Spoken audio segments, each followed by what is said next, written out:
किसी pin code में discuss करने वाले हैं।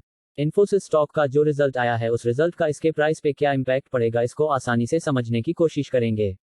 ओवरऑल जो रिजल्ट रहा है वो फ्लैट ही रहा है, ना बहुत शानदार ना बहुत खराब, और सबसे अच्छी बात यह रही कि फाइनल डिविडेंड लगभग 16 रुपये पर इक्विटी शेयर के हिसाब से मिला है, जिसका रिकॉर्ड डेट 1 जून है, और इसे स्टॉक का जो प्रॉफिट रहा है वो लगभग 5686 के आसपास का है, जहां एक्सपेक्टेशन था 5961, यानी कि लगभग फ्लैट ही आप मान करके चलिए। और रेवेन्यू का जहां एक्सपेक्टेशन था 32,709 करोड़ के आसपास का, वहीं रेवेन्यू इस कंपनी का 32,276 के आसपास कर रहा है।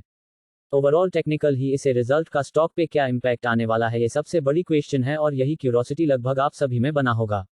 इसको आसानी से समझेंगे। इससे पहले अगर इस स्टॉक के अगर आप डिलीवरी को देखें तो आप पाएंगे कि स्टॉक में कंटिन्यू 70% के आसपास की डिलीवरी, यानी कि हाई डिलीवरी बॉय होते हुए दिख रही है, और आज का डेली कैंडल वो एक बोली कैंडल है। और टेक्निकल इस स्टॉक में देखेंगे तो पिछले लगभग एक महीने से कंसोलिडेशन चल रहा है, और लगभग 17 उसके आसपास के प्राइस पर ही ट्रेड होते हुए दिख रहा है।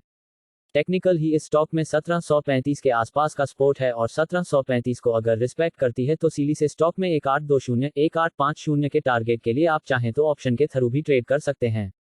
अगर ये स्टॉक 1730 1735 के लेवल को ब्रेक करती है तो श्योरली शॉर्ट पोजीशन लेना है। आप चाहें तो पुट बाय कर सकते हैं, या फिर 1680 के आसपास तक के टारगेट आसानी से दिख जाएंगे। लेकिन ऑपरेशनल इश्यू बोली से जब 1730 को ब्रेक करे तभी भी इश्यू बनाना है। जब तक 17 से 30 के पोजीशन को प्राइस को रिस्पेक्ट करती है तब तक सीओडी से स्टॉक में बुलिश होगा, क्योंकि मैक्सिमम टाइम हमने देखा कि अच्छे रिजल्ट के बाद भी इस टॉपिक जाते हैं और बुरे रिजल्ट के बाद भी स्टॉक चल जाता है। तो वो ओवरऑल जो रिटेल इन्वेस्टर का क्या ट्रेंड होता है उसको समझने के बाद ही इसे स्टॉक मिले।